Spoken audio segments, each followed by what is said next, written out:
in recognizing the incredible legacy of Iglesia Ni Cristo and its efforts to lead the way to a better tomorrow. So now, therefore, I, Bill Bill de Blasio, Mayor of the City of New York, do hereby proclaim the City of New York as Iglesia Ni Cristo Day.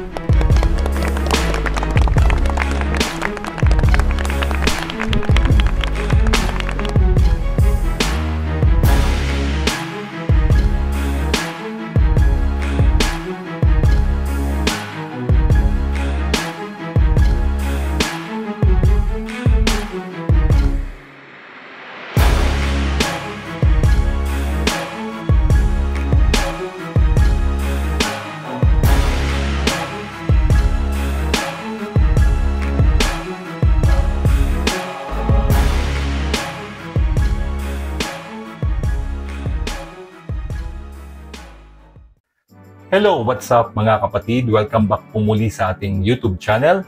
Ito nga po pala ang inyong abang lingkod, Ingo News Commentaries. Muli pong nagbabalik ko pang maghatid na naman sa inyo ng isa na namang makabuluhang talakayan sa mga nangyayari sa ating lipunan. Just in lamang po mga kapatid, mayroon pong inanunsyo ang Malacanang patungkol po sa gaganapin pong National Rally for Peace ng Iglesia ni Cristo. Opo. At ibinalita na rin po ito sa ABS-CBN, kaya mabilis po tayong nakakuha ng balita. Ano? Pero bago ang lahat, let's roll out our short intro.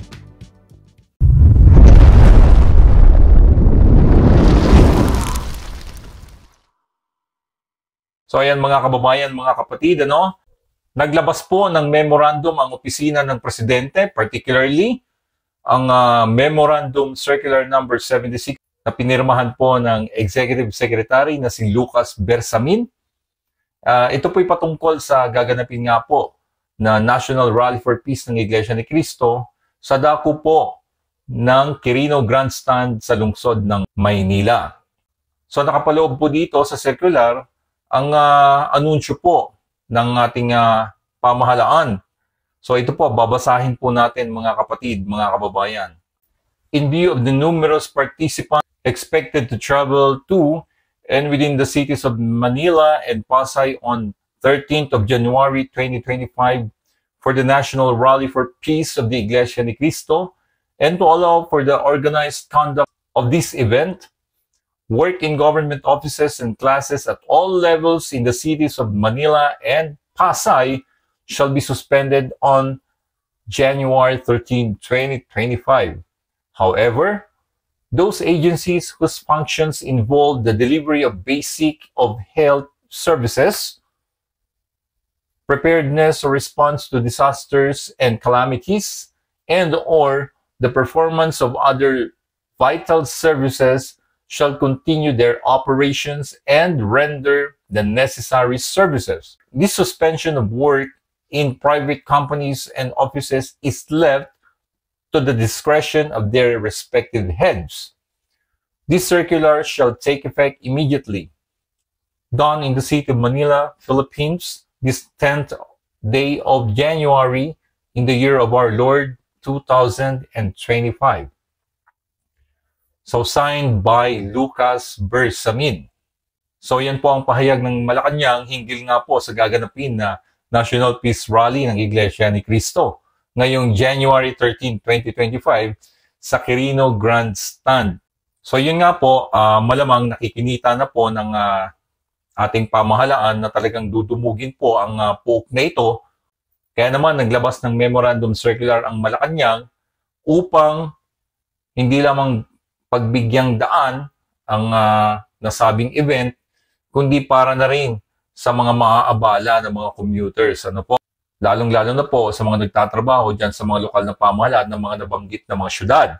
So talagang in-anticipate na po ng pamahalaan natin na magkakaroon ng overflowing ng mga tao na dadalo po sa nasabi o sa naturang event ng Iglesia ni Cristo.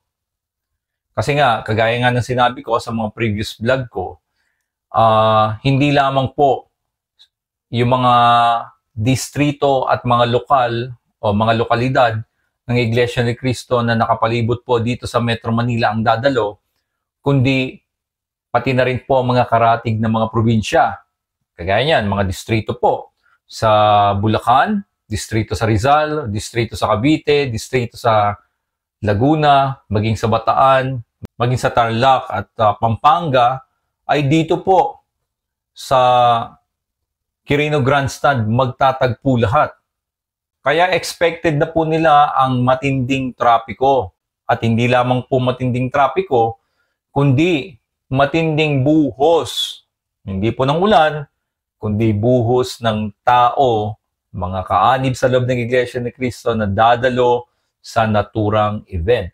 Kaya nga, ang payo ko ng previous video natin, na ngayon pa lamang, mag-file na po kayo ng leave of absence niyo kahit isang araw lamang po. Isang araw lang naman.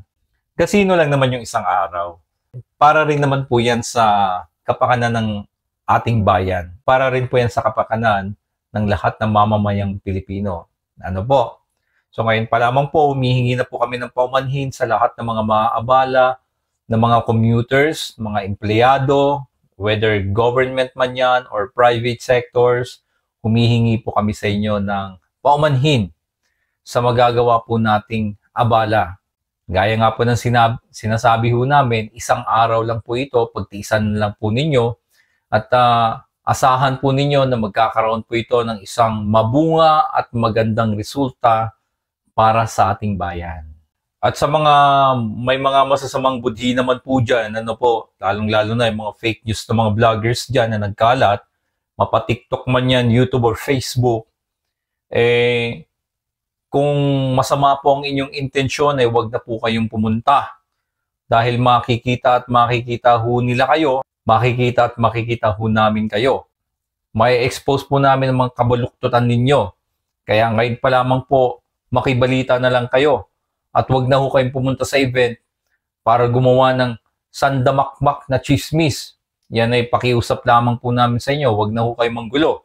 Dahil unang-una, hindi po para kay Poncio Pilato ang gagawin po ng Iglesia ni Cristo na rally, kundi para po sa kapakanan ng mamamayang Pilipino.